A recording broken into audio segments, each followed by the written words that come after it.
Just below this spot, another great branch, itself as big as an ordinary tree, jutted out over the tops of the pines, and on this, at last, Jeremy fluttered gently to rest. They were some 10 feet from the main trunk, and Mrs. Frisby could see, just above the place where the branch joined the tree, a dark, round hole as large as a lunch plate. "We're here," Jeremy said in a low voice. "There's where he lives." "Should I get down?" Instinctively, Mrs. Frisby spoke in a whisper. "Yes, we've got to walk closer. Be quiet. He doesn't like loud noises." "It's so high." She still clung to the crow's back. "But the limb is broad. You'll be safe enough." And indeed, the limb was almost as wide as a sidewalk. Mrs. Frisby gathered her courage, slithered down, and felt the solid wood underneath her feet. Still, she could not help thinking about how far it was to the ground below. "There he is," said Jeremy, staring at the hole. "It's just the right time." They inched their way along the limb, Mrs. Frisby gripping the rough bark tightly, being careful not to stumble. And as they came closer, she could dimly perceive a shape like a squat vase sitting back in the hollow of the tree. Near the top of the vase, wide apart, 2 round yellow eyes glowed in the dark. "He can't see us," Jeremy whispered. "It's still too light." Perhaps not, but he could hear, for now a deep, round voice, a voice like an organ tone, echoed out of the hollow trunk. "Who is standing outside my house?" Jeremy answered.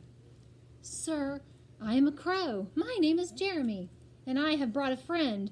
I hope we have not disturbed you. My friend needs your advice." "I see. And can your friend not speak for himself?" "Sir, my friend is a lady mouse." "A mouse?" The sonorous voice sounded unbelieving. "Why should a crow be a friend to a mouse?" "I was trapped, sir, and she set me free. She saved me from the cat." "That is possible," said the owl, "though unusual. I have heard of such a thing before. We all help one another against the cat." "True, and now, sir, my friend herself is in trouble." "I understand," said the owl, moving closer to the round entrance of his hollow. "Mrs. Mouse, I cannot see you, for the glare of the daylight is too bright. But if you will step inside my house, I will listen to what you have to say." Mrs. Frisby hesitated. She knew something of the dietary habits of owls, and she did not much like the idea of being trapped in his house. Finally, she said timidly, "Sir, I would not want to intrude, and I can hear you quite well from out here." "Mrs. Mouse, please understand that I have no interest at all, as a general rule, in helping mice to solve their problems. If you have indeed saved a bird from the cat, I will spare you a few minutes. But I do not discuss problems with people I cannot see. Either come inside, or tell your friend to take you home again." Behind her, Mrs. Frisby heard Jeremy whisper, very softly, "It's all right. He wouldn't harm you in his own home." She whispered back, "I hope not."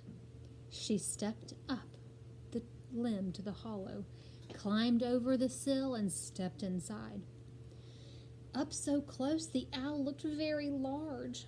Each of his feathery feet was tipped with 5 gleaming talons an inch long. His beak was curved and sharp and cruel. He blinked his yellow eyes and said, "Please step across the room, away from the light." Mrs. Frisby did as she was told. As she grew accustomed to the dimness, she looked around her.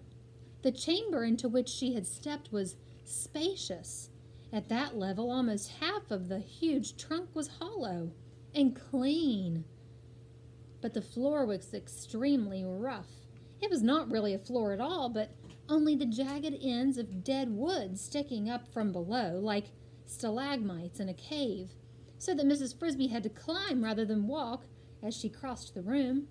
In the back of the walls narrowed to a corner, and there she saw that the owl had built himself a nest, as big as a water bucket, of twigs and leaves.